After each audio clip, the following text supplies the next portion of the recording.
एक व्यक्ति मेरे पास में आया, जवान लड़का, बोले मैं प्रभु के लिए कुछ करना चाहता हूं। मैंने क्या करोगे? बस कुछ भी जो प्रभु बोल दे। मैंने कहा छत से कूद जाओ।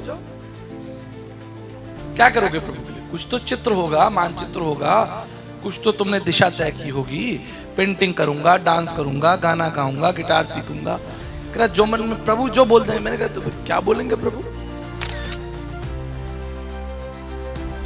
तो मेरी बात याद रखिएगा, आप प्रभु यीशु मसीह के लिए काम करने के लिए नहीं बुलाए गए हैं, प्रभु यीशु के साथ काम करने के लिए बुलाए गए हैं। वो मेहनती थे हमारे प्रभु। घर घर जाते, पैदल चलते, लोगों का स्वागत करते, लोगों से मिलते, दूर दूर यात्राएं करते। ठंडी गर्मी उन्हें नहीं लगती।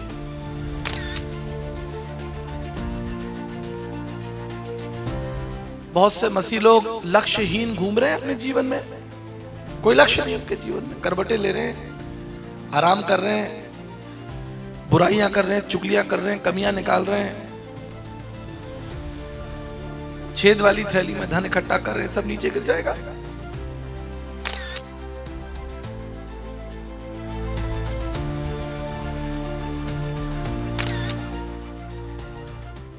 कितने लोग परमेश्वर को महिमा देना चाहते हैं अपने जीवन से? कैसे देंगे? आलसी जीवन से, परिश्रम करके, कार्य को पूरा करके। परमेश्वर का वचन पवित्र शास्त्र बाइबल उत्पत्ति 6 में लिखा है कि परमेश्वर ने नोहा को एक काम दिया। बोले जहाज बनाओ। प्रभु भी बना सकते थे। जब वो इतनी व्यापक सृष्टि को बना सकते हैं, हमारा प्रभु चांद सितारे ब्रह्मांड को बना सकता है, तो एक नाव बनाने में उसको क्या समय लगता? लेकिन वो कहा नोहा को तुम बनाओ। नोहा खाली बैठा था क्या? आपकी तरह होगा, बोले चलो भाई इसको पकड़ो, इसको काम दो। हाँ, नोहा पहले से ही परिश्रमी व्यक्ति था, बुद्धिमान व्यक्ति था। तो परमेश्वर बुद्धिमान व्यक्ति को ही बड़ा काम देंगे, मेहनती व्यक्ति को ही बड़ा काम देंगे। जो मेहनत करेगा उसको दिया जाएगा। जिसके पास है उसे देंगे, जिसके पास नहीं है उससे वो भी ले लेंगे। तुमसे नहीं हो पाएगा। तो यहां पर वचन हमें क्या प्रेरणा देता है कि यदि हम अपने जीवन में परमेश्वर को महिमा देना चाहते हैं तो हमको वो काम झटपट पूरा कर लेना है। अब वो आपको देखना है कि परमेश्वर ने आपको क्या काम दिया। किसी को गीत का, किसी को संगीत का, किसी को प्रचार का। तो काम को हम दो भागों में बांट सकते हैं, अपने जीवन को दो भागों में बांट सकते हैं। एक है सार्वभौमिक, जिसे हम यूनिवर्सल कहते हैं, और एक है यूनिक यानी अनोखा। सार्वभौमिक, अब जीवन में बहुत सारे काम हैं, करते रहिए, आप चलते रहिए, कभी खत्म नहीं होंगे। परिवार बनाना है, स्वस्थ रहना है, पैसा कमाना है, बहुत सारे लक्ष्य होते हैं। लेकिन एक होता है यूनिक, विशेष। कोई डॉक्टर है, कोई इंजीनियर है, कोई पायलट है, कोई टीचर है, वो यूनिक होता है। उससे उसकी एक आइडेंटिटी, उसकी पहचान होती है। तो यीशु मसीह जब इस संसार में आए तो उन्होंने कहा पिता मैंने तेरा काम पूरा किया। यानी यीशु मसीह को जो काम दिया गया था, लोगों के पास जाना, मिलना और उनके साथ बातचीत करना और स्वर्गीय संदेश, स्वर्गीय विचार, स्वर्गीय बातें, जो भी काम पिता ने अपने पुत्र को दिया, वो उसको बड़ी ईमानदारी और मेहनत के साथ करना है, बड़े परिश्रम के साथ करना है। और केवल 3.5 साल की सेवा में यीशु मसीह ने कह दिया कि मैंने तेरा काम, that is something important, that he has finished his work in his limited time. यदि आप लूका उसका 19 अध्याय और 28 पद पढ़ेंगे, वहां लिखा है कि यरूशलेम में यीशु मसीह का विजयी प्रवेश हुआ। विजयी प्रवेश हुआ, एक शानदार स्वागत प्रभु यीशु मसीह का। जब उन्होंने अपनी सेवा पूरी कर ली और वापस जब वो यरूशलेम में आए, 19 अध्याय 28 में, लूका 19:28 में एक शानदार भव्य स्वागत हुआ प्रभु यीशु मसीह का। तालियां बज रही थी, फूल मालाएं, कपड़े बिछाए जा रहे थे।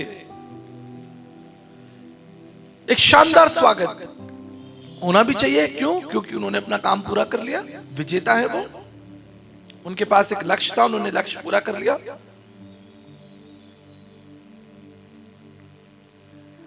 बहुत से मसीह लोग लक्ष्यहीन घूम रहे हैं अपने जीवन में। कोई लक्ष्य नहीं उनके जीवन में, करवटें ले रहे हैं, आराम कर रहे हैं, बुराइयां कर रहे हैं, चुगलियां कर रहे हैं, कमियां निकाल रहे हैं, छेद वाली थैली में धन इकट्ठा कर रहे हैं, सब नीचे गिर जाएगा। बहुत से मसीह लोग हैं, उनके जीवन में कोई लक्ष्य नहीं बनाया, उन्होंने काम प्रभु ने तो दिया लेकिन उस पर ध्यान ही नहीं दिया। लेकिन नोहा के लिए लिखा है कि उसने 120 साल लगभग मेहनत करके वो जहाज बना दिया। जरूरी था, क्योंकि प्रभु ने भी दिया है, और जीवन में कार्य कुछ तो होना चाहिए। खाली हाथ पे हाथ धर के बैठे रहोगे कैसा लगेगा? प्रभु ने हाथ पैर दिए चलने के लिए, काम करने के लिए, सोचने के लिए बुद्धि दी। मसीह लोग बैठे हैं। तो मैं बहुत से जवान लोगों को जानता हूं, आप जवानों की सेवा चल रही है। एक व्यक्ति मेरे पास में आया, जवान लड़का, बोले मैं प्रभु के लिए कुछ करना चाहता हूं। मैंने क्या करोगे? बस कुछ भी जो प्रभु बोल दे। मैंने कहा छत से कूद जाओ। क्या करोगे प्रभु के लिए? कुछ तो चित्र होगा, मानचित्र होगा, कुछ तो तुमने दिशा तय की होगी। पेंटिंग करूंगा, डांस करूंगा, गाना गाऊंगा, गिटार सीखूंगा। कहा जो मन में प्रभु जो बोल दें। मैंने कहा तो फिर क्या बोलेंगे प्रभु? इतना कुछ तो लिखा है, इतनी बड़ी बाइबल है। छत से कूद जाओ? नहीं, छत से तो नहीं कूद। अभी तो कुछ तो बताओ क्या करोगे?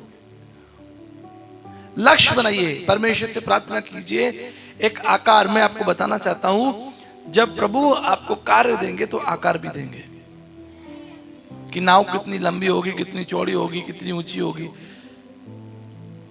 लक्ष्य जो है उसमें आकार प्रभु देंगे ही देंगे। जवानों से बात कर रहा हूं, ये सभा विशेष जवानों के लिए, क्योंकि अब हम लोग जो पास्टर बन गए वो तो बन गए। हमने 20 साल पहले अपना जीवन प्रभु को समर्पित कर दिया, यही हमारा काम था, हमने चुन लिया 25 साल पहले, हम सफल हैं। अब आपकी बारी।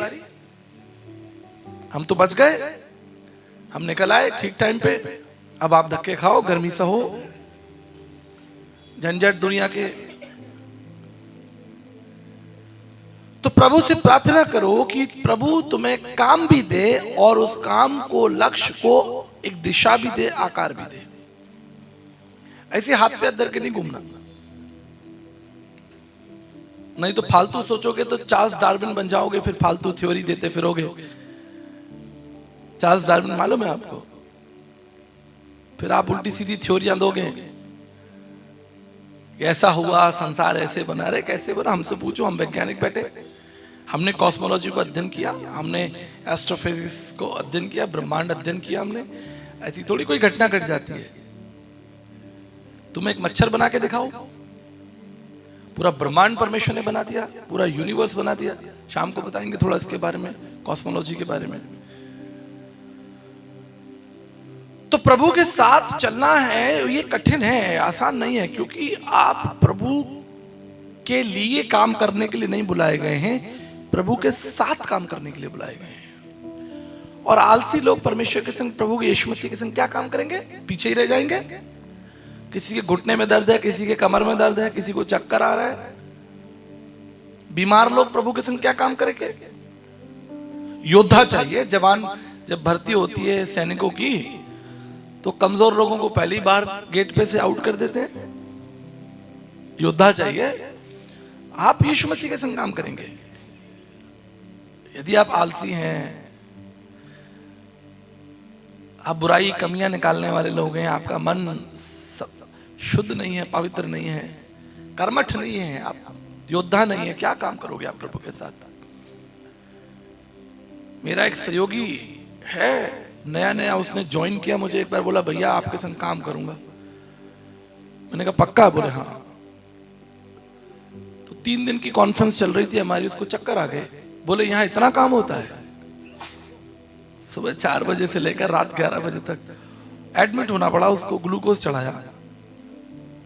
बोला तुम शारीरिक रूप से कमजोर हो, तुम काम नहीं कर सकते। तो मेरी बात याद रखिएगा, आप प्रभु यीशु मसीह के लिए काम करने के लिए नहीं बुलाए गए हैं, प्रभु यीशु के साथ काम करने के लिए बुलाए गए हैं। वो मेहनती थे हमारे प्रभु, घर घर जाते, पैदल चलते, लोगों का स्वागत करते, लोगों से मिलते, दूर दूर यात्राएं करते, ठंडी गर्मी उन्हें नहीं लगती, उनको पीड़ाएं नहीं सताती, उनको संसारिक कष्ट नहीं सताते, वो अपने लक्ष्य की तरफ बड़े चले जा रहे हैं, बड़े चले जा रहे हैं अपने लक्ष्य के। उन्हें मालूम है कि मेरे पास केवल 3.5 साल है और इस 3.5 साल में मुझे अपना काम पूरा करना है। अगर आपको पता चल जाए ये तो अच्छा है, प्रभु ने आपको नहीं बताया कि आपका मोक्ष कब होगा, ऊपर कब जाएंगे। अगर आपको बता दे कि भाई तुम्हारे पास 3.5 साल ही है, उसके बाद तुम्हें मरना है, तुम पहले दिन ही मर जाओगे सोच सोच के कि बस 3.5 साल है, तुम नहीं काम कर पाओगे। इसलिए प्रभु ने इसको रहस्य रखा है। मैं बता रहा हूं कि तुम चुपचाप काम, अगर तुमको यह बता दिया जाए कि तुम्हारे जीवन के केवल 3.5 साल है, उसके बाद तुम्हें क्रूस पे चढ़ाया जाएगा और तुम मर जाओगे, वो 3.5 साल छोड़ो, तुम पहले हफ्ते में तुम्हें चक्कर आ जाएगा, तुम हॉस्पिटल में एडमिट हो जाओगे, प्राण निकल जाएगा। काम करो, मेहनती बनो, संघर्ष करो, आगे बढ़ो, लक्ष्य तय करो अपने लिए। मैं जवानों से बात कर रहा हूं, सुबह जल्दी उठो, अपने लक्ष्यों को तय करो, अपने जीवन के बारे में योजनाएं बनाओ, परमेश्वर से वो आकार मांगो कि मेरे जीवन की जो नाव होगी उसकी लंबाई चौड़ाई ऊंचाई कितनी होगी, मुझे क्या करना है, सिर्फ इधर उधर नहीं घूमना। इसलिए ब्रह्मांड विज्ञान जब अध्ययन करेंगे तो कुछ प्लैनेट महत्वपूर्ण हैं, वो सही दिशा में घूम रहे हैं, उनकी एक परिधि है घूमने की, और कुछ हवा में इधर उधर भटक रहे हैं। विज्ञान में पढ़ा होगा ना आपने, उनको रोज प्लैनेट बोलते हैं, वो इधर उधर, उनका कोई ईमान धर्म नहीं है, वो इधर उधर घूमते रहते, भटकते रहते हैं, कभी इससे टकराते हैं, कभी इससे टकराते हैं। ऐसी मसीह लोग हैं जहां बैठ जाते हैं, किसी को तोड़ फोड़ कर ही बाहर आते हैं, नुकसान कर कर आते हैं। तुमको भेजा था कुछ बनाने के लिए, कुछ निर्माण करने के लिए, तुम्हें भेजा था उत्पत्ति करने के लिए, तुम्हें भेजा था मरे हुए व्यक्ति को जीवन देने के लिए, तुम्हें भेजा था संसार में कुछ व्यापक महत्वपूर्ण करने के लिए, अच्छे बड़े निर्णय लेने के लिए। तुमने टक्कर मार मार के दूसरे का जीवन खराब कर लिया, अपना भी कर लिया। इसलिए मैं आपको याद दिलाना चाहता हूं कि तुम्हारा भारी स्वागत स्वर्गदूत तभी करेंगे जब तुम अपना काम पूरा कर लोगे, जैसे यीशु मसीह का भारी स्वागत हुआ। जब में लिखा यीशु मसीह का भारी स्वागत हुआ, तुम चाहते हो भारी स्वागत हो तुम्हारा, स्वर्गदूत करें, हे मेरे धन्य दास, और पता चले तुम्हें बोला हे मेरे आलसी दास, निकम्मे, लाचार, दुखी, पीड़ित, निकल यहां से, मुश्किल हो जाएगा, बेइज्जती होगी, पड़ोसी भी देखेगा कि भाई ये व्यक्ति ठीक नहीं है, इसने अपना जीवन अर्थहीन कर दिया, इसने अपने जीवन में कोई व्यवस्था नहीं बनाई। इसलिए मैं 2-3 महत्वपूर्ण बात बताऊंगा और उसके बाद हम एक विशेष संदेश में जाएंगे, जैसा मैंने कल आपसे प्रॉमिस किया था। रोमियो उसका 12 अध्याय उसके 11 पद में लिखा है, कार्य करने में, प्रयत्न करने में आलसी मत होना। और ये बात सब बातों पर लागू होती है, ये बात सिर्फ सेवा के दृष्टिकोण से नहीं, ये बात आलसी नहीं होना, मेहनत करना, सब बातों पर। अगर आपको कहीं पहुंचना है, समय पे पहुंचिए। आपको कोई काम करना है, उसे समय पे कीजिए, समय के साथ चलिए। समय बहुत, मैं आपको बताना चाहूँ, मेरा एक वीडियो आपने देखा कि नहीं देखा, मैंने बताया समय को किसने बनाया, परमात्मा ने बनाया, हमारे प्रभु ने बनाया। आदि में वचन था, वचन परमेश्वर के साथ था, और जो कुछ है सब संसार वचन के द्वारा उत्पन्न हुआ। In the beginning God created heavens and earth. In the beginning का मतलब है टाइम। समय को हमारे प्रभु ने बनाया, और जो चीज हमारे प्रभु ने बनाई उसका महत्व है, वो महत्वपूर्ण है, उसका स्थान है जगत में। तो समय के साथ आप चलेंगे तो आप मजबूत होंगे, सामर्थ्य होंगे। पढ़ाई कीजिए, जल्दी उठिए, अपने सिलेबस को पूरा कीजिए, कलीसिया के अंदर अपना योगदान, जो भी आप पढ़ाई लिखाई कर रहे हैं, जो भी आप मेहनत, अपने लक्ष्य तय किए, मेहनत से समय से पूरा कर लीजिए। समय निकल जाएगा फिर कुछ नहीं हो सकता। आप जवान हैं इसलिए मैं आपको बता रहा हूं। पास्टर विलियम अभी बता रहे थे सेवा में आने के लिए। मैं आपको बताना चाहता हूं, एक मॉडल है 80-20 परीटो मॉडल। उसमें समझते हैं आप 80-20 का क्या मतलब हुआ? 80-20 का मतलब यह है, वैसे तो सबको सुसमाचार प्रचार करना है, प्रभु ने कहा है, लेकिन 20% लोग फुल टाइम सेवा में चाहिए, 20% लोग, और 80% लोग जो हैं वो बिजनेसमैन चाहिए, धनवान लोग चाहिए, जो काम करें, बड़े ऊंचे पद पर हो, नौकरी करें, और उन 20% लोग को सपोर्ट करें। अब मान लो हम ही सब पास्टर बन के बैठे, तो फिर हमें सपोर्ट कौन करेगा?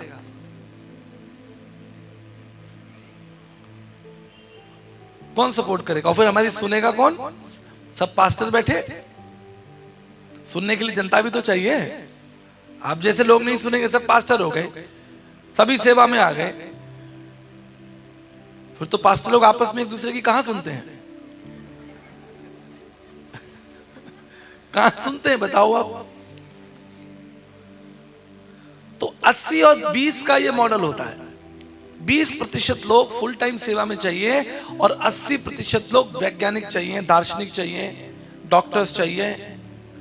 बड़ी बिजनेस हो तुम्हारा, हम भी तुम्हारे घर आए, तुम्हारी रोल्स रॉयल में बैठे हैं,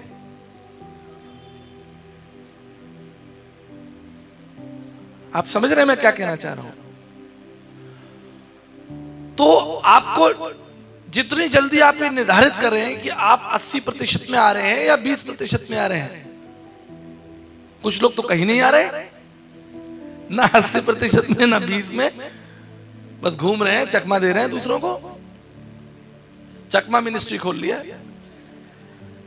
पता ही नहीं चलता कि भाई ये व्यक्ति कौन है, इसके जीवन का क्या लक्ष्य है, बस घूम रहे हैं। मैं एक जवान व्यक्ति से मिला, वो सब मीटिंग्स में जाता है, शहर में आसपास जितनी मीटिंग होती है। मैंने कहा तुम्हारा लक्ष्य क्या है मीटिंग में जाने का? भाई सीख रहा हूं। अरे भाई कब तक सीखोगे? सीखने की भी एक सीमा है, फिर जो सीख लिया उसे आगे सिखाओ। दूसरा तिमोथी 2:2 में यही तो लिखा है, जो बातें तूने सीख ली हो औरों को सिखाता कि वो औरों को सिखाए। तो जितनी जल्दी आप लक्ष्य तय कर लेंगे, जितनी जल्दी आप सीख लेंगे, दूसरों को सिखाएंगे, निर्माण होगा समाज का।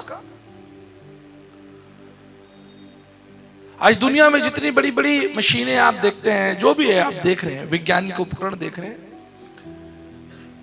90% मसीह लोगों की देन है। 90% पूरे विश्व के अंदर, चाहे वो मेडिकल डिपार्टमेंट हो, चाहे वो एविएशन हो, 90% विश्व के ये साधारण लोग नहीं थे, मसीही लोग थे, जो प्रभु यीशु मसीह के शिष्य भी थे और बड़े बड़े वैज्ञानिक और बिजनेसमैन भी थे। रेमंड डेमाडियन जिन्होंने एमआरआई मशीन बनाई, न्यूटन बहुत बड़ा वैज्ञानिक था, doctor Francis Collins, genome syndromes, जो कि हमारा डीएनए हमारा जो है उसके जनक डॉक्टर फ्रांसिस कॉलिंस रहे, मसीह थे। ऐसी बहुत बड़ी लिस्ट है, बताऊंगा तो आप थक जाओगे सुनते सुनते, इसलिए मैं संक्षेप में बता रहा हूं। कुछ सोचो, अकेले में बैठो और परमेश्वर से बात करो कि मेरे जीवन का लक्ष्य क्या है, मुझे कौन सा बिजनेस करना है, कौन सी नौकरी करनी है, कौन सा व्यापार करना है, मैं आईएएस बनूंगा कि आईपीएस बनूंगा कि मैं मछली पकड़ूंगा।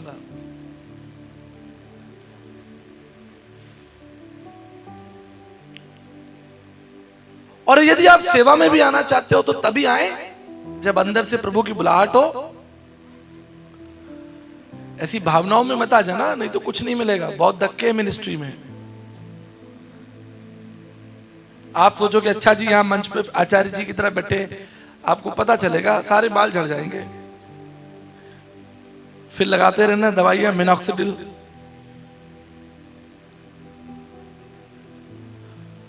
तो जीवन में जितनी जल्दी आप लक्ष्य तय कर लेंगे, आप उतनी जल्दी सफल होंगे। वो धुंधलापन आपके जीवन से जल्दी खत्म होना चाहिए। तो मैं 2-3 महत्वपूर्ण बात आपको बताता हूं। सबोपदेशक 9:10 में लिखा है, जो कुछ तेरे हाथ से हो सके उसे अपनी पूरी शक्ति लगा के करना। किसी ने कहा कि अगर आप घास काटना सीखना चाहते हैं तो सबसे अच्छी वाली घास काटना सीखो, ताकि घास काटने के लिए तुम्हें बुलाया जाए। वो भी एक प्रोफेशन है, अगर आप घास काटना सीखना चाहते हैं, भाई मुझसे तो कुछ नहीं होगा, मैं तो घास ही काट सकता हूं, तो ऐसी घास काटो कि तुमको ही दूर दूर से लोग निमंत्रण दें कि घास तो वही व्यक्ति अच्छी काटेगा। अगर तुम समोसा बनाना सीखना चाहते हो तो तुम ऐसा समोसा बनाओ कि दूर दूर लोग तुम्हारी दुकान पे समोसा खाने आए। पूरी शक्ति लगाकर जो भी काम करना, निपुणता से करना, उसमें अपनी एक पहचान बनाना, उसमें एक आइडेंटिटी बनाना। दूर दूर जब उस विषय पर चिंतन मनन हो, उस वस्तु पर चिंतन मनन हो, तो तुम्हारा ध्यान लोगों को आए कि भैया ये काम उससे अच्छा कोई नहीं कर सकता। और इसके लिए प्रभु आपको तैयार कर रहे हैं। चाहे ये सेवा के माध्यम से हो, आज 7,000 निमंत्रण है मेरे पास, 7,000 इनविटेशन है पूरे विश्व से। डेली 200-400 इनविटेशन आते हैं कि भैया आचार्य जी आपको आना है हमारे शहर में प्रचार करने के लिए। तो परिश्रम से होगा, बैठने से थोड़ी होगा। हमारी माता बहनें अगर भोजन बनाए तो अच्छा बनाए, पूरे परिश्रम के साथ, मेहनत के साथ स्वादिष्ट भोजन बने, तब खाने वाले को भी जो है अच्छा लगना चाहिए कि भाई तारीफ होती है ना। कोई अच्छा व्यक्ति बनाता है तो उसकी तारीफ तभी तो होगी। ऐसी बना दिया, पतली दाल बना दी, पतली सब्जी बना दी, फिर क्या तारीफ होगी। तुम जो करना मेहनत से करना, परिश्रम से करना, ताकि मनुष्यों में और प्रभु में तुम्हारा आदर हो। यदि तुम सेवा में हो तो भी तुम्हारा आदर हो, और यदि तुम संसारिक सेवा में हो, दुनिया के किसी काम में हो, तो मनुष्य भी कहे कि नहीं वो व्यक्ति सफल है, भाई उसको बुलाया जाए।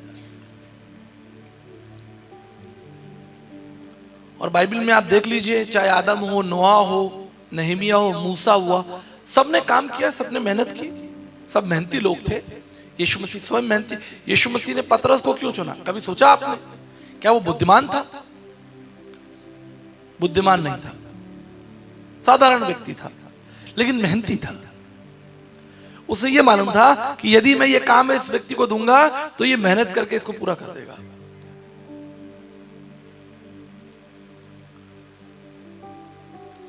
प्रभु भी मेहनती व्यक्ति को ही चुनेगा, और मेहनती व्यक्ति के द्वारा परमेश्वर बड़े बड़े काम करेगा, बड़े बड़े काम। देखो ना, नूह को परमेश्वर ने बोला जहाज बना, ऐसा जहाज बनाया कि खुद भी जिंदा रहा, उसकी वजह से हम भी जिंदा हैं। भाई सब तो मरी गए थे, सब तो मरी गए थे। एक व्यक्ति की मेहनत और विश्वास योग्यता के द्वारा परमेश्वर ने दुनिया में मनुष्य को दूसरा मौका दिया। यदि तुम मेहनती और ईमानदार हो गए तो यह संभव है कि परमेश्वर तुम्हारे द्वारा बड़े बड़े काम करे। भाई तो दो बातें महत्वपूर्ण हैं, या तो तुम धनवान हो जाओ, या तुम बुद्धिमान हो जाओ, किसी चीज में निपुण हो जाओ, किसी कौशल में, किसी चीज में इतने बुद्धिमान हो जाओ कि तुम छुओ और तुम्हारे छूने से जो है चीजें बनने लगे, होने लगे। तुम वैज्ञानिक हो जाओ, तुम अच्छे टीचर हो जाओ इतिहास के, तुम हवाई जहाज चलाने वाले बन जाओ, तुम डॉक्टर बन जाओ, इतने बुद्धिमान हो जाओ कि संसार के अंदर तुम्हारा नाम हो, बुद्धि, तुम्हारी बुद्धि।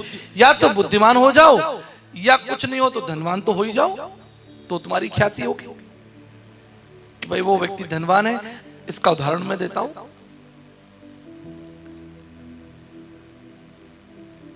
अय्यूब धनवान था अपने समय के लोगों में, था कि नहीं था? बोलो, कैसे हो गया धनवान?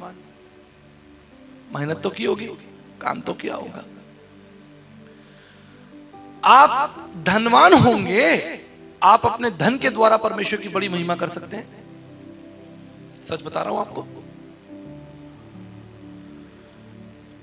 उसका मैं एक जीवंत उदाहरण देकर आपको आगे ले जाना चाहता हूं।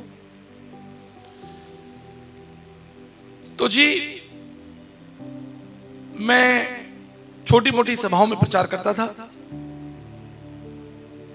आज भी करता हूं। ये तो बड़ा सौभाग्य है कि आज इतने सारे लोग सुनने आए। तो एक व्यक्ति मुझे मिले, उन्होंने कहा कि आचार्य जी आप बहुत अच्छा प्रचार करते हैं, आप टीवी पे प्रचार क्यों नहीं करते? अब हमारी जेब में पड़े 70 रुपए और टीवी पे प्रचार होगा 1 लाख रुपए का। शुभ संदेश टीवी आता था, याद है आपको? किसने मेरा प्रोग्राम देखा उस समय? कोई है ऐसा यहां पर जिसने मेरा प्रोग्राम शुभ संदेश टीवी पर इतवार रात 9 बजे देखा हो? अरे एक व्यक्ति तो हाथ उठा दो भाई, झूठा ही उठा दो तो मुझे तसल्ली हो जाएगी, मैं ही खुश होके चला जाऊं। तो व्यक्ति मुझे बोला कि भैया जी ऐसा है, मैं आपकी तरह प्रखर वक्ता तो नहीं हूं, ना मुझे बाइबल का ज्ञान है, मैं एक काम करता हूं, मैं आपको टीवी पर लेके आता हूं। उस व्यक्ति ने 7 साल मुझे टीवी पर रखा अपने पैसे से, 7 इयर्स स्पॉन्सरशिप दी। लास्ट में जब यूट्यूब बड़ा हो गया, मैंने कहा साहब अब हम इस कार्यक्रम को बंद कर देते हैं, क्योंकि अब तो यूट्यूब आ गया। तो 1 लाख रुपया महीना देना कोई आवश्यकता नहीं है अब यूट्यूब पे। जब मैंने कहा तब उन्होंने मेरी बात मानी। वो कह रहे नहीं, मैं तो आपको टीवी पे लेके आऊंगा। तो आपके धन के द्वारा आप सेवा को मजबूत कर सकते हो। तो या तो तुम बुद्धिमान हो जाओ या धनवान हो जाओ, बीच में मत रहना। फैसला आज कर लो, या तो मैं धनवान बनूंगा, बहुत धनवान बनूंगा, सेवा को खूब ब्लेस करूंगा, या मैं ऐसा बुद्धिमान व्यक्ति बनूंगा कि प्रभु का प्रचार करूंगा। निर्भर आपके ऊपर करता है, आप कितना बोएंगे उतना काटेंगे। तो नीति वचन उसके 14 अध्याय 23 पद में लिखा है, परिश्रम से सदा लाभ होगा। परिश्रम जब आप करेंगे, मेहनत करेंगे, किसी भी क्षेत्र में करेंगे, यदि आप किसान हैं, आप मछली पकड़ते हैं, आप सेवा में हैं, आप कारपेंटर हैं, आप डॉक्टर हैं, किसी भी क्षेत्र में अगर आप मेहनत करेंगे, परिश्रम करेंगे, तो इससे लाभ होगा। वो लाभ आपको मिलेगा, आपके परिवार को मिलेगा, कलीसिया को मिलेगा, परमेश्वर के राज्य को मिलेगा। ताली नहीं बजाई किसी ने?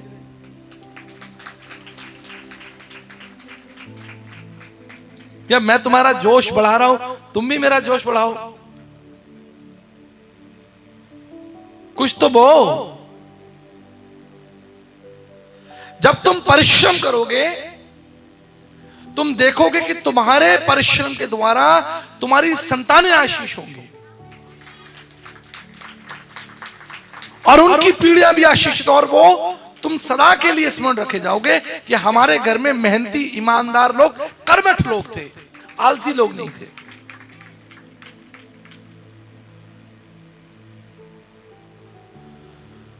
तो मैं विश्वास करता हूं कि झारसुगुड़ा के लोग, कलीसिया के लोग मेहनती लोग होंगे। आमीन। कुछ वो आकार बनाएंगे अपने जीवन में, कोई लक्ष्य तय करेंगे। कोई है यहां से IAS IPS की तैयारी कर रहा हो, सिविल सर्विस की तैयारी कर रहा है? बताओ, इतनी भीड़ में एक बच्ची तैयारी कर रही है, 1 2 खड़े हो जाओ भाई आप लोग। आप सिविल सर्विसेज की तैयारी कर रहे हैं, प्रभु आपको बहुत आशीष दे, मेरी शुभकामनाएं है। और जब बन जाना तो मुझे जरूर बुलाना।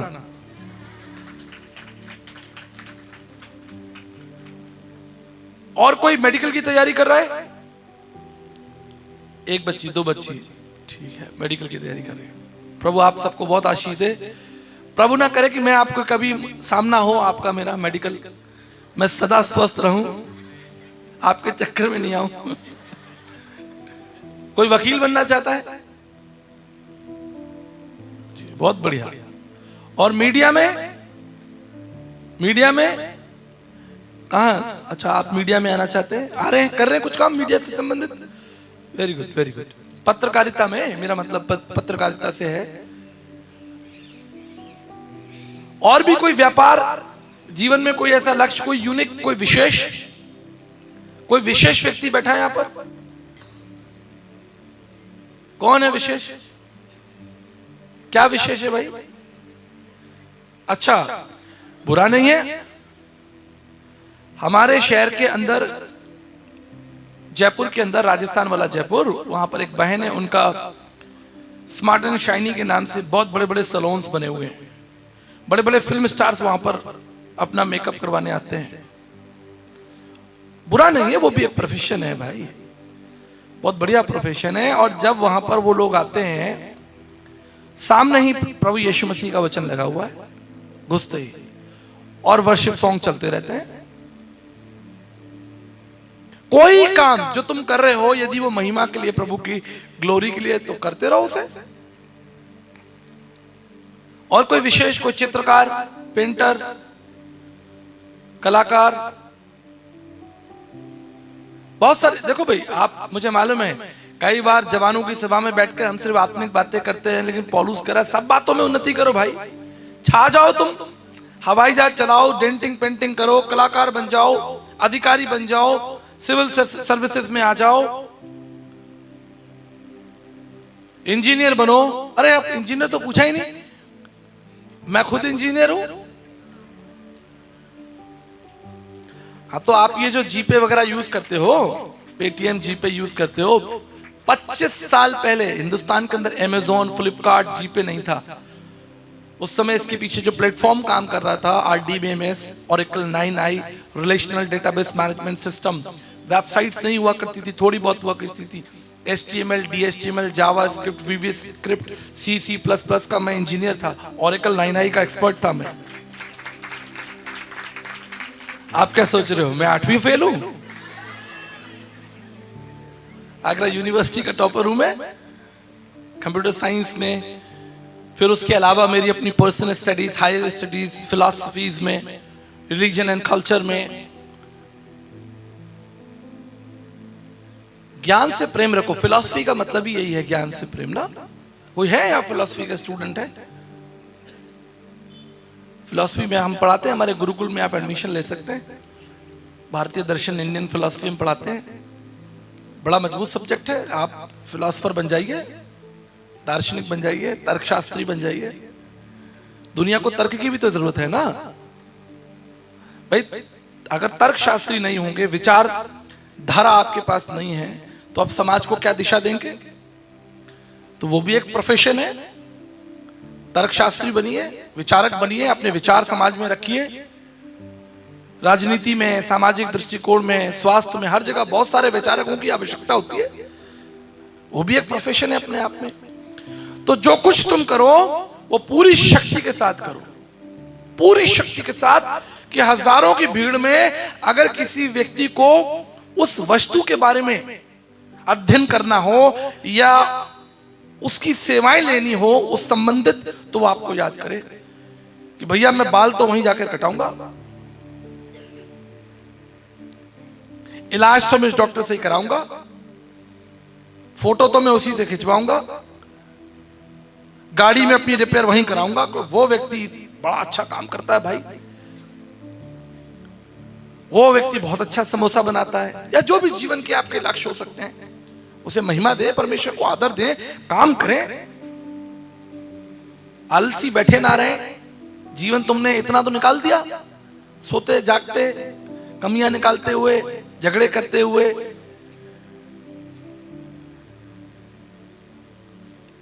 एक बार मेरी सभा में मैं बाइबल पढ़ा रहा, 2 लोग लड़ रहे बच्चे। मैंने कहा तुम्हारा यार मन तो लग नहीं रहा बाइबल पढ़ने में, तुम आए क्यों यहाँ पर? कौन ही मार रहे एक दूसरे को? मैंने देख लिया। मैंने कहा भाई तुम कौन ही मार रहे हो एक दूसरे को, तुम्हारा मन पढ़ाई में नहीं लगता?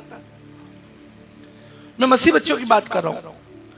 उनके जीवन में उन्होंने कोई लक्ष्य नहीं तय किया। एक बार तो एक सभा में मैं चला गया, तो पवित्र आत्मा ने मुझे बोला कि भाई जिसकी भी जेब में खैनी तंबाकू रखे हैं वो ले आओ सामने। मसीह बच्चे कम से कम 10,000 लोग थे, 10,000 में से कम 700-800 लोग खैनी तंबाकू सिगरेट ले आए सामने, ला के सामने रख दिया। यहां भी ट्राई करें क्या? कोशिश ही करके देखते हैं, एक आध तो निकलेगा जरूर। एक तो पक्का कहीं छुपा होगा, कहीं खैनी किसी की जेब में रखी हुई। कोई है क्या ईमानदार व्यक्ति जो कहे भैया मेरी जेब में खैनी रखी हुई है, तंबाकू रखा है, सिगरेट रखा हुआ है? अपने लक्ष्य बनाइए, सुबह जल्दी उठिए। मैं जवानों को एक बात बताना चाहता हूं, यदि तुम जीवन में सफल होना चाहते हो, प्रभु यीशु मसीह के समान भोर में उठ जाओ। 8 बजे तक 9 बजे तक करवटे ले रहे हो तुम, फिर मम्मी से कह रहे हो नाश्ता दे दो, पराठे खिला दो, फिर थके हुए से बैठे हो, देख रहे हो अब मैं क्या करूं, कहां जाऊं। सुबह जल्दी उठो, 4 बजे उठना सीखो मसीह बच्चों। 4 बजे तुम्हें सो के उठना है और 4 बजे तुम कम से कम आधा घंटा डिवोशन करो, प्रार्थना करो, गीत संगीत चलाओ, ठीक है, प्रभु के बारे में चिंतन मनन करो और उसके बाद सोचो कि मुझे अब किस मार्ग पर चलना है, क्या अध्ययन करना है, अपने जीवन का निर्माण कैसे करना है। तो याद रखना, चाहे आदम हो जिसको परमेश्वर ने कहा मेहनत कर, काम कर, अदन की वाटिका में रखा, फिर उसको बाहर बोला चलो भाई खेत, वाटिका से तो निकाल दिया। निकालना भी सही मुझे लगता है कि देखो अब वो वहां रहता तो कोई काम ही नहीं करता, वो आपकी तरह हो जाता। प्रभु ने कहा भैया यहाँ नहीं, आगे वहां जाकर काम करो, हल चलाओ, मेहनत करो। अब वो मेहनत कर रहे, हल चला रहे।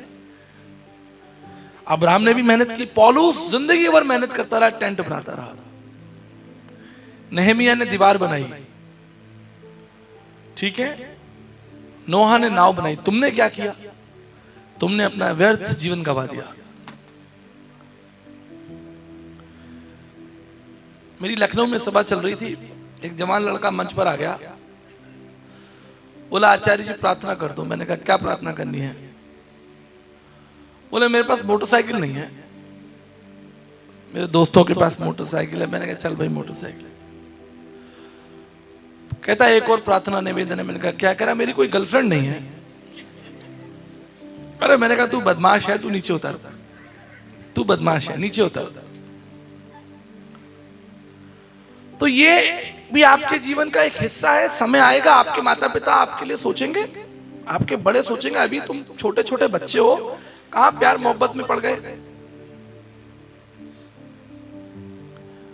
और प्यार मोहब्बत के चक्कर में पड़ के नष्ट ही हो गए, तुम बर्बादी हो जाओगे, कुछ नहीं होगा। वो अभी बता रहे थे ना गवाही। जीवन में विवाह एक बहुत बड़ा विषय है, बड़ा सोच समझ के करना, क्योंकि जो व्यक्ति के साथ आप जुड़ोगे, सिर्फ आप एक व्यक्ति के साथ नहीं जुड़ोगे, उसकी पूरी सोच, उसके पीछे जो झोला है, झोला समझते हैं आप, कल्चर उसका, वो पूरा लेके आएगा आपके पास। अपने खाने पीने का तरीका, अपने सोचने का तरीका, अपना गुस्सा, अपना स्वभाव, सब लेके आपके घर में घुस जाएगा और फिर होगी भगदड़, आपसे संभाला नहीं जाएगा। मैं बता रहा हूं आपको, जीवन भर तलवारें चलती रहेंगी। तो क्योंकि जवानों की सभा है, इसलिए मेरा लक्ष्य है, मेरा फर्ज है, ये मेरा धर्म है कि मैं तुम्हें इसमें भी चलते चलते थोड़ा सा टिप्स दे दूं। पहले कुछ बन जाओ जीवन में, कुछ लक्ष्य तय करो, उसके बाद विवाह या ये बातें जो हैं, ये भी महत्वपूर्ण हिस्सा आपके जीवन का। आपके माता पिता या आपके पासवान ये धीरे धीरे उस बातों को गंभीरता से लेंगे और आपको सही जीवन साथी मिल जाएगा। पर यदि आपने इस उम्र में ये सब, हमारे आगरा में कहते हैं भाषा में, तोते पाल लिए, यानी आपने संकट पाल लिया, तो फिर आप लक्ष्यहीन हो जाएंगे, आप भटक जाएंगे, आपके जीवन का अर्थ खो जाएगा और आप सर पकड़ के बैठोगे लास्ट में ऐसे करके कि मैं कहां आ गया। सर पकड़ के रोगे, मैं आपको बता रहा हूं। और लड़कियों से, बहनों को तो मैं बहुत सावधान करना चाहता हूं। बहुत बुद्धिमानी के साथ, समझदार लड़के, बुद्धिमान लड़के, अपने माता पिता का आदर करने वाले, पहले ये मत देखना कि उसके पास कितना धन है, ये मत देखना कि वो कितना सफल है, पहले ये देखना कि वो अपने माता पिता का आदर करता है कि नहीं करता है। क्योंकि जो अपने माता पिता का आदर नहीं करता, वो तुम्हारी कभी सेवा नहीं कर पाएगा, कभी तुम्हारे साथ नहीं हो पाएगा। और लड़कों को भी थोड़ा सबक दे देता हूं, चाहिए? अच्छा, बड़ा मजा आ रहा है तुमको भाई, करा चाहिए, सबक चाहिए। लड़की का स्वभाव देखना, उसके जीवन को परखना, उसकी नम्रता को देखना और पहले ही बोल देना कि भाई अगर आप मेरे घर में आ रहे हैं तो मेरे माता पिता, मेरा भाई बहन, परिवार, पूरे परिवार के साथ आपको निभाना है। और जो लड़की नहीं निभा सकती वो पहले ही कह दे भैया मैं नहीं निभा सकती। कोई लड़कों के लिए बड़ा कष्ट हो जाता है भाई, एक तरफ पत्नी खड़ी है, एक तरफ पूरा परिवार माता पिता खड़ा है, बेचारे का वो बीच में पिस जाता है बुरा तरीके से। हमेशा याद रखना, जो लड़की आपके माता पिता को इज्जत देगी, परिवार को इज्जत देगी, परिवार को लेकर चलेगी, वही आपकी सच्ची जीवन साथी बन सकती है, वही विवाह सफल होगा। अब नहीं कोई ताली बजा रहा।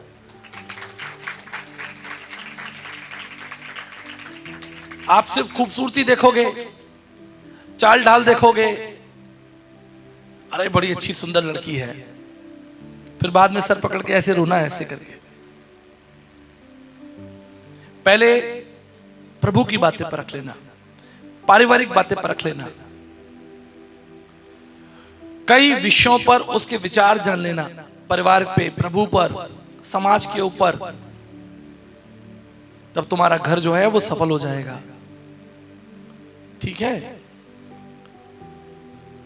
अपने जीवन में एक आकार दीजिए, अपने जीवन को व्यवस्थित कीजिए, अपने जीवन को, अपने आत्मिक जीवन को ही केवल नहीं, अपने सामाजिक जीवन को, अपने पारिवारिक जीवन को। और एक बहुत बड़ी बात मैं आपको बताना चाहता हूं, ये लड़के और लड़कियों दोनों के लिए होंगे बातें होंगी। यदि तुम अपने जीवन में सफल होना चाहते हो ना, अपने माँ बाप का आदर करना।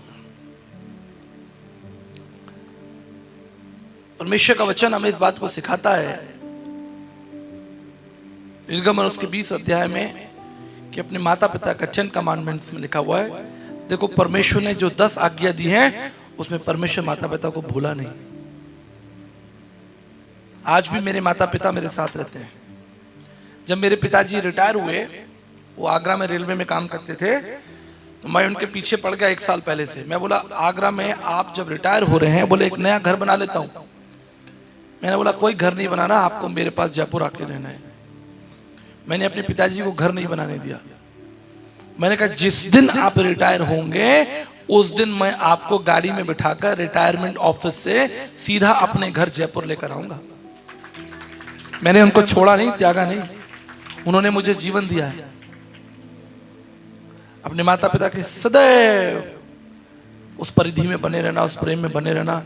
कभी उनका निरादर मत करना। जब वो बूढ़े हो जाएं तो उनको तुच्छ मत जानना, क्योंकि वो आपके जीवन दाता हैं। उन्होंने कर्जा लेकर आपको पढ़ाया है, दुख उठाकर आपको पढ़ाया है। इसलिए यदि आप अपने जीवन में सफल होना चाहते हैं, आशीषित होना चाहते हैं, तो अपने माता पिता का आदर करना। एक और महत्वपूर्ण बात बताता हूं, जानना है? अपने भाई बहन को सदैव स्मरण रखना। कई बार आपकी शादी हो जाएगी, आप सफल हो जाओगे, आप इधर उधर हो जाओगे, कोई कहीं चला गया, कोई कहीं चला गया। मेरी बड़ी बहन है, दिल्ली में रहती है, फिर मैं हूं, और फिर पास्टर विलियम है। मैं एक बात के लिए बिल्कुल निश्चिंत हूं कि यदि मेरी थाली में अच्छा भोजन है, तो मेरे भाई की थाली में भी अच्छा भोजन होना चाहिए। यदि मेरे दरवाजे पर एक गाड़ी खड़ी है, तो मेरे भाई के दरवाजे पर भी होगी। कई बार क्या होता है,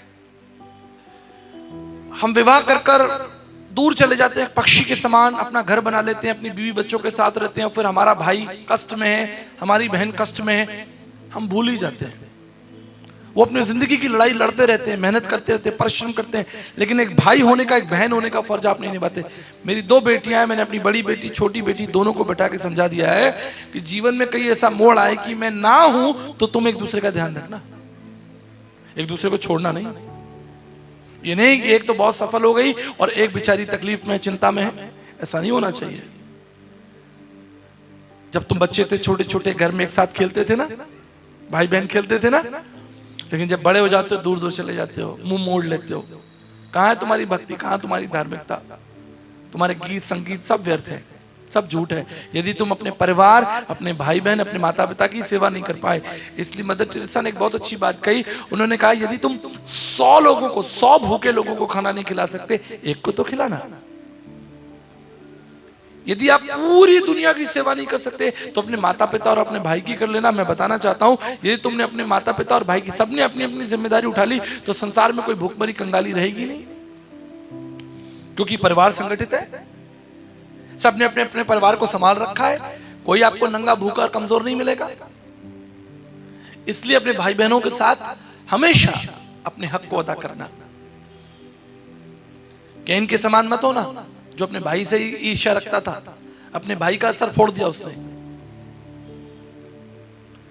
दोनों को साथ साथ जाना था, ईमानदार होना था, प्रभु की भक्ति भी साथ मिलकर करनी थी, लेकिन अपने भाई से ईर्ष्या रखता था, प्रभु की जय जयकार करता था। बहुत सारे लोग कैन के समान होते हैं,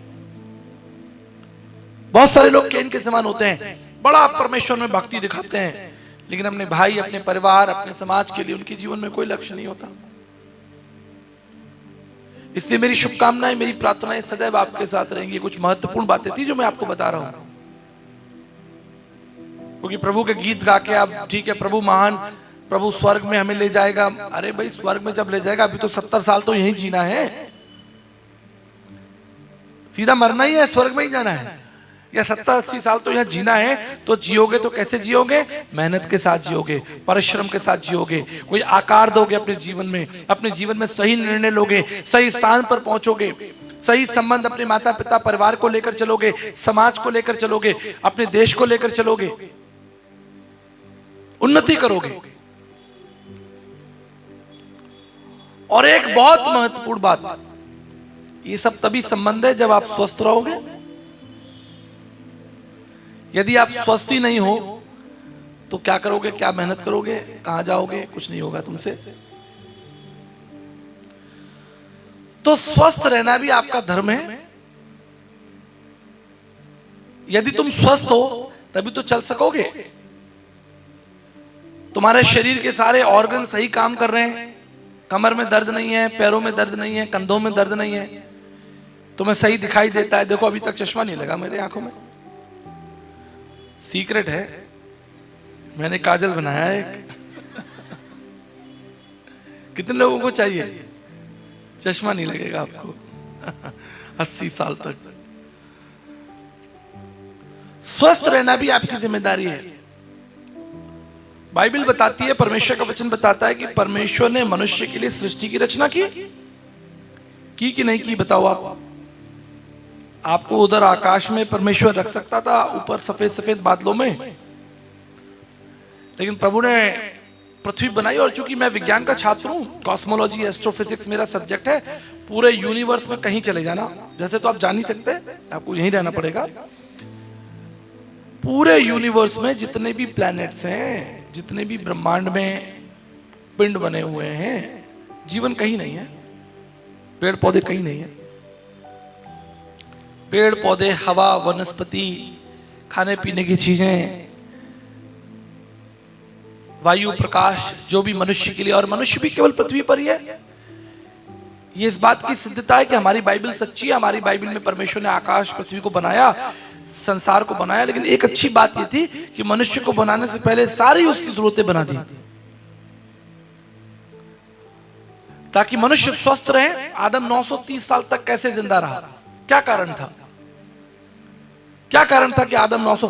क्योंकि वो भोजन करता था, वो प्रकृति से जुड़ा हुआ था।